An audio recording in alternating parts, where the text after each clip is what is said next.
Mpenzi mtazamaji wetu ndani ya Mzee Yakobo Sport, tuendelee kuangazia tetesi za usajili zilizojiri barani Ulaya, ikiwa leo ni tarehe 10 Februari. Karibu uweze kusubscribe channel yetu ili uwe unaendelea kupata update za kimichezo kila tunapokuwekea. Moja kwa moja tuanze na kule Saudi Arabia, ambapo inasemekana kwamba Cristiano Ronaldo anatarajiwa kusitisha mgomo wake katika klabu ya Al Nassr na kucheza tena katika klabu hiyo katika michezo inayoendelea, na mchezo wao wa kwanza itakuwa ni ile siku ya Jumamosi. Hivyo mara baada ya washabiki wa timu hiyo kuweza kuleta vurugu uwanjani na kunyosha mabango wakiweza kushinikiza kumhitaji Mreno huyu mwenye umri wa miaka 41 aweze kurudishwa tena uwanjani. Ronaldo aliweka mgomo kutokana na kile ambacho kilidaiwa kwamba kutokuridhishwa na namna ambavyo uongozi wa serikali ya nchi hiyo unavyoviendesha vilabu. Hakuna hali ya usawa katika usajili, lakini pia sababu nyingine ilikuwa ni wafanyakazi wa timu hiyo walienda baadhi yao kumlalamikia kwamba hawajalipwa mishahara yao. Hivyo Ronaldo hakupendezwa na hicho kitendo, mara baada ya kuona wao kama wachezaji wanalipwa pesa ndefu ila wafanyakazi wa timu hawalipwi mishahara. Na baada ya sasa inasemekana kwamba wachezaji wote wameshakwisha kulipwa mishahara, wafanyakazi wamelipwa mishahara, na pia mambo ambayo yalikuwa yanalalamikia serikalini na yenyewe pia yamefanywa kazi, na ndio maana Ronaldo anarejea tena uwanjani. Mwanzoni watu walisema kwamba muache tu aondoke, lakini sasa Saudia wameona kwamba Ronaldo ana heshima yake.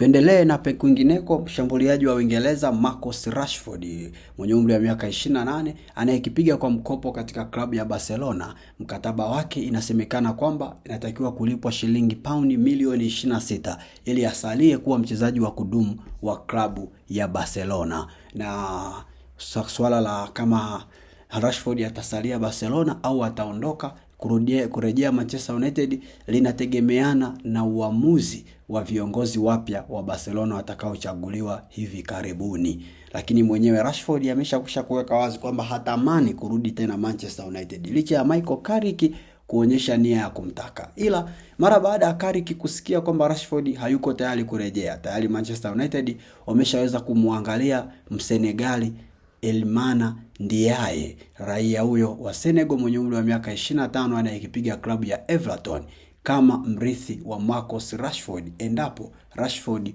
hatoweza kurejea katika klabu hiyo.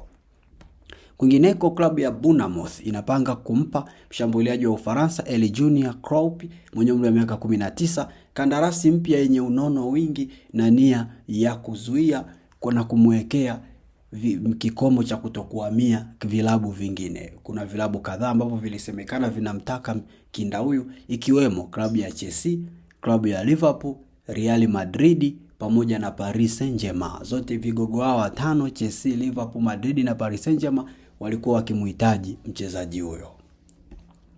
Kwingineko, klabu ya Manchester City wanajiandaa kutoa kitita cha paundi milioni 100 kwa ajili ya kumnunua kiungo wa Nottingham Forest Elliot Anderson mwenye umri wa miaka 23. Kama unavyojua, Man City wakihitaji mchezaji hawanaga dogo, lazima wampate, na wamejipanga kutoa euro milioni 100 kwa ajili ya kupata huduma ya Elliot Anderson, ambaye kwa muda mrefu amekuwa akihusishwa na majirani zao wa pembeni Manchester United, ambao wao zaidi huwa ni wazee wa tetesi na sio vitendo. Man City wao wana tetesi kidogo na vitendo. Hivyo huenda Elliot Anderson ambaye amekuwa akihusishwa muda mrefu kwenda Man U tukamuona amevaa jezi ya Man City.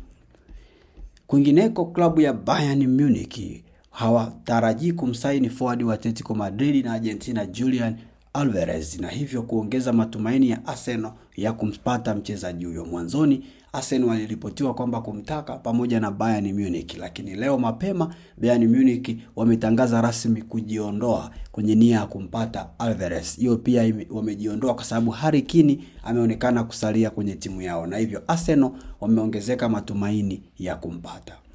Kwingineko, klabu ya Manchester United wameambiwa na Newcastle kwamba ili kumpata Sandro Tonali wanabidi kulipa euro milioni 100 ili kumpata mchezaji huyo, ambaye pia Arsenal nao pia wanamtaka pamoja na Man City na Juventus. Hivyo Man U wakimhitaji wameambiwa walipe euro milioni 100, na si Man U tu, na kilabu kingine. Na Tonali naye anataka timu itakayokuwa inacheza UEFA Champions League.